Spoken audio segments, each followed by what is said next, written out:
Welcome to Wisdom Teachings with Dr. Amanda Love. Today's topic, committing to love. Committing to love.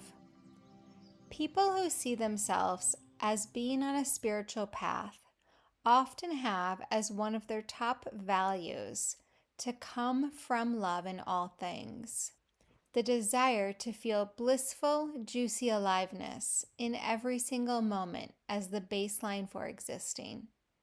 We strive to be connected in flow with our hearts open and unshakably rested as a presence of loving goodness. Even though most of us feel a strong desire for this and to share this love with the world, many of us are not really committed to it. It sounds good in theory. We might even start imagining the creation of our next program or offering to help the world somehow be more loving. We get excited about the possibilities of how beautiful and peaceful life would be if everyone came from love. If the whole wide world was one big heart-centered yum fest where everyone was supporting, looking out, and caring about everyone else. Like a magical island where ecstatic rapture and divine bliss are the norm. Oh yes, we all want to live there. Or I should say, we all want to live there in theory. The reality is that most of us don't really want it. Why do I say that, you ask? I say it because we are not choosing it. For 99% of the people on this planet, this is not a lived reality. It's just a concept, a fantastical idea that feels good to think about. Perhaps we choose that all-embracing, allowing, and present love for moments, like when we are at a retreat, program, festival, or on some exotic vacation. But when we come back to reality, or whatever we mean by our more ordinary lives, we find ourselves stuck inside of our typical triggered responses to the movements of life. Something upsets us and we get pissed. Things don't turn out how we had hoped and we see failure and doom. Everything feels like hard work or an uphill battle. We judge ourselves and others when things don't live up to our expectations. We can't stop thinking about stuff, tense up, plot for retaliation, or desperately try to find a way out of it all. I'm not suggesting that it's easy peasy to choose love. The truth is, when life is not feeling like we are merrily floating down the stream of it, it is hard to choose love. Love seems like the furthest option from our reach. We are hooked into our story about what life is supposed to be rather than choosing to love it for what it is. When things feel unjust, unfair, not right, or unwelcome, or we feel unappreciated, not seen, or undervalued, choosing love is hard. In choosing love, our ego takes a hit. It seems we have to swallow something that tastes really, really bad. How do we let go of that thing we keep saying we want to let go of, but which we keep holding on to for dear life? We let go by letting go. We feel the little micro ego death that comes with it. The death of not getting what we want or what we feel like we deserve. Then we experience the openness that remains when we relinquish. That openness, which is the fertile field of bliss and rapture. If more people were choosing love, then more of us would be experiencing ecstatic rapture as the norm rather than an unpleasant, drab, and harsh world. Magical rapture would be our ordinary reality.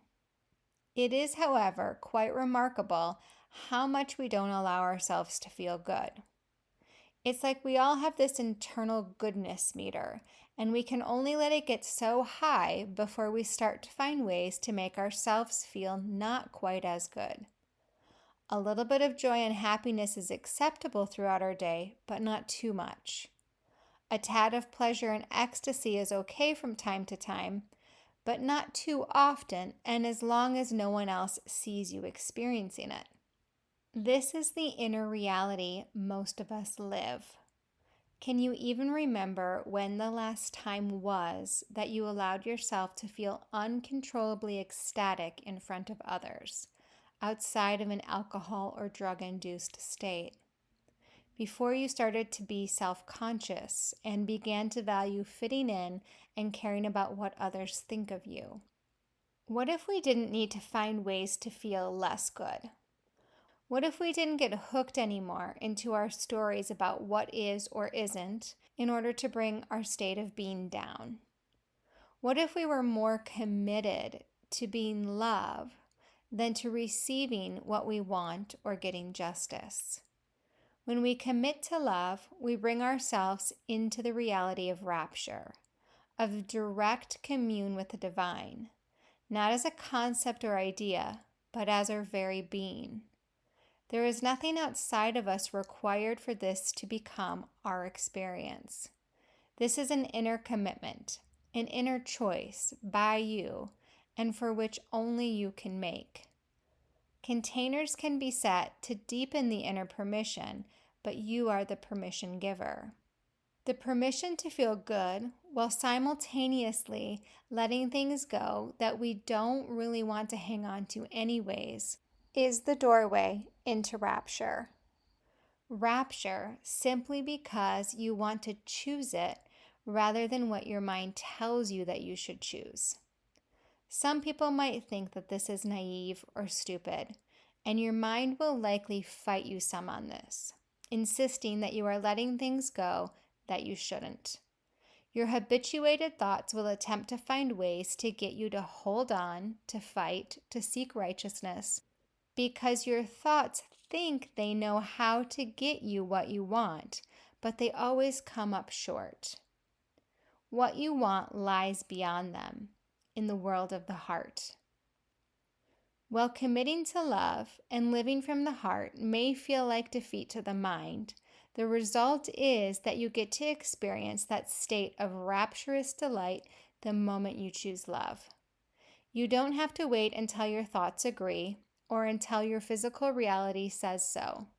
You get to experience it the moment you decide to let go of your current commitment to discontent, frustration, and misery. While those states are familiar and addicting because we have normalized them as our reality, we can begin to normalize rapture now. Rapture is our nature. It is what we are made of.